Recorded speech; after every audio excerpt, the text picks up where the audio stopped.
नमस्कार, मैं अंजना और आप देख रहे हैं न्यूज सर्कल। आइए बढ़ते हैं आज की बड़ी खबर की ओर। मनमोहन सिंह और नरसिम्हा राव ने अच्छा काम किया, लेकिन बढ़ती गरीबी पर नितिन गडकरी ने क्या कहा। केंद्रीय मंत्री नितिन गडकरी ने देश में अमीर और गरीब के बीच बढ़ती खाई को लेकर गंभीर चिंता जाहिर की है।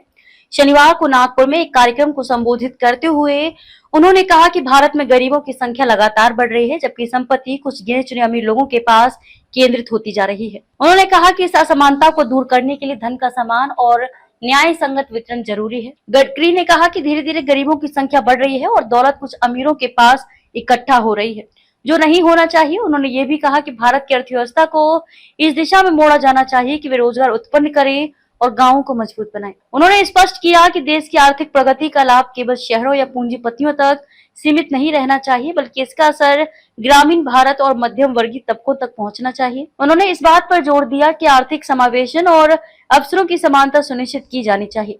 गडकरी ने यह भी कहा कि आर्थिक विकास का रास्ता कृषि, निर्माण, कर प्रणाली और आधारभूत ढांचे में सुधार के जरिए निकाला जा सकता है। इसके लिए उन्होंने सार्वजनिक निजी भागीदारी (पीपीपी) को भी महत्वपूर्ण बताया। अपने वक्तव्य के दौरान उन्होंने पूर्व प्रधानमंत्रियों पीवी नरसिम्हा राव और डॉक्टर मनमोहन सिंह की आर्थिक नीतियों की प्रशंसा की। उन्होंने कहा कि इन दोनों नेताओं ने देश में उदारीकरण और आर्थिक सुधारों की दिशा में ऐतिहासिक कदम उठाए। उन्होंने कहा पीवी नरसिम्हा राव और मनमोहन सिंह ने उदार आर्थिक नीतियों को अपनाया, लेकिन फिर भी वे संपत्ति के केंद्रीकरण को पूरी तरह से रोक नहीं सके। गडकरी ने भारत की वर्तमान आर्थिक संरचना की भी गहराई से व्याख्या की।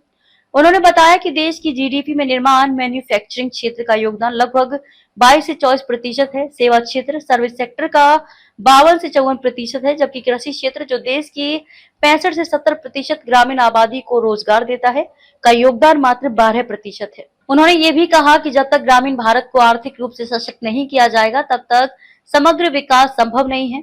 उन्होंने एक प्रखर वाक्य में कहा, खाली पेट वाले को दर्शन नहीं सिखाया जा सकता। यानी कि जब तक लोगों की बुनियादी जरूरतें पूरी नहीं होती, तब तक कोई भी आदर्शवादी या उच्च नैतिक बातें व्यवहारिक नहीं बनती।